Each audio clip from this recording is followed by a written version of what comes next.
Hii ni tafsiri ya Biblia na leo tupo mwanzo kabisa wa kitabu cha Mathayo. Kwa hiyo bila kupoteza muda naomba tuanze. Biblia inasema kwamba kitabu cha ukoo wa Yesu Kristo mwana wa Daudi, mwana wa Ibrahim. Hii ni Mathayo sura ya kwanza mstari wa kwanza. Roho Mtakatifu akimtumia Mathayo anaanza kwa utambulisho wa Yesu Kristo. Anasema ni mwana wa Daudi, lakini pia anasema ni mwana wa Ibrahim. Kwa nini anatumia mwana wa Daudi na mwana wa Ibrahim? Ni kwa sababu kulikuwa kumeahidiwa katika uzao wa Daudi kwamba atatoka mfalme, atatoka Kristo kutokea kwenye uzao wa Daudi. Lakini pia kwa nini amalizie na mwana wa Ibrahim? Kwa sababu aliyokuwa anawasilishia injili yake walikuwa ni Wayahudi, na kwa maana hiyo uzao wa Wayahudi ulianza na Ibrahim. Ibrahim alitokewa na Mungu kwenye kitabu cha Mwanzo sura ya 12, na Mungu akamwita akamwambia, toka mahali hapa, nenda mpaka nchi nitakayokuonyesha, na huko nitakufanya kuwa taifa kubwa, nitaanzisha kizazi na wewe, nitaanzisha uzao na wewe. Ibrahimu akamzaa Isaka, Isaka akamzaa Yakobo, Yakobo akazaa makabila 12 ambayo yakaitwa wana wa Israeli.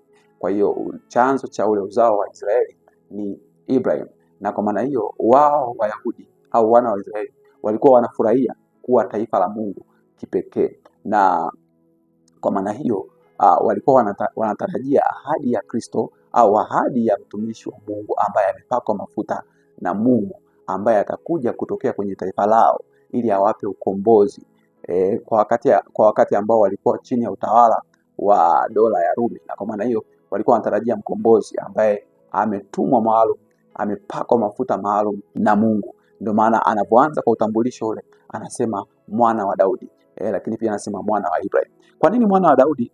Kitabu kile cha Zaburi sura ile ya 89 mstari wa 3 na 4 inatuonesha hivi. Zaburi ya 89 mstari wa 3 na 4, Biblia inasema, nimefanya agano na mteule wangu, nimemwapia Daudi mtumishi wangu, wazao wako nitawafanya imara milele, nitakijenga kiti chako cha enzi hata milele. Kwa hiyo Mungu alikuwa ameshaweka agano, alikuwa ameshaweka ahadi kwamba kutokea kwa Daudi lazima atatokea mfalme, lazima atatokea mfalme, kama ambavyo inasema mstari wa 4, nitakijenga kiti chako cha enzi hata milele. Ndio maana ukisoma kitabu cha Mathayo hiyo sura ile ya 22 mstari ule wa 41 na wa 42 utaona Yesu anawauliza Mafarisayo, Kristo ni mwana wa nani?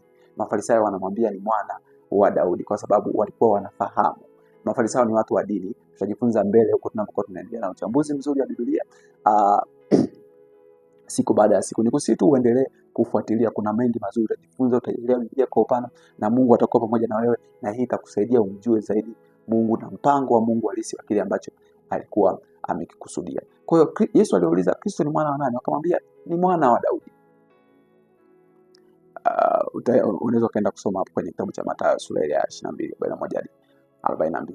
Kwa hiyo walikuwa wanatarajia Kristo atokee kwenye ukoo huu wa Daudi. Nimekwambia kwamba kulikuwa na makabila 12 ya Israeli. Sasa kulikuwa kuna makabila tofauti, na kwa sababu kulikuwa kuna makabila tofauti, kulikuwa kuna kabila moja hapo lililochaguliwa ambalo ni kabila la Yuda, ambako Daudi ndio alitokea kwenye kabila la Yuda, na Daudi akaahidiwa na Mungu. Mungu akafanya agano na Daudi kwamba kutokea kwako atamweka mfalme, atamleta mfalme ambaye ni Kristo.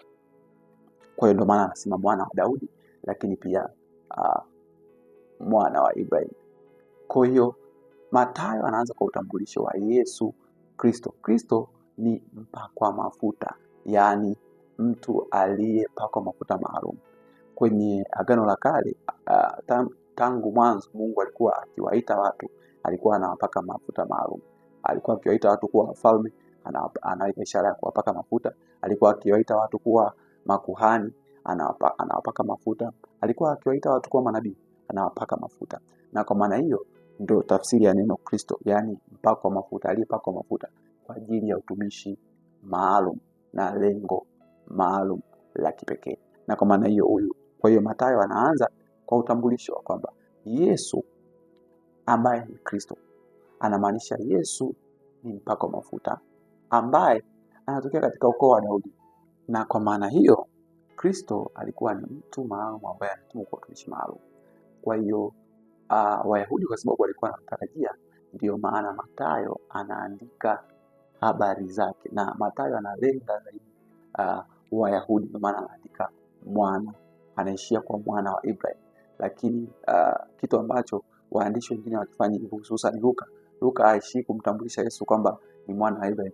Luka anataja vizazi vyote mpaka mwisho wake unakuwa ni Adamu, na Adamu alitoka kwa Mungu. Kwa hiyo ninaamini tutakuwa na muda mzuri wa kuendelea kujifunza mambo kama haya muhimu. Nikusihi tu ambatana na mimi kwenye YouTube channel yenye jina la Jonas Msoma, na kwenye mitandao ya TikTok, Instagram na Facebook kuna mambo mengi mazuri ambayo tutakuwa tunajifunza. Asante.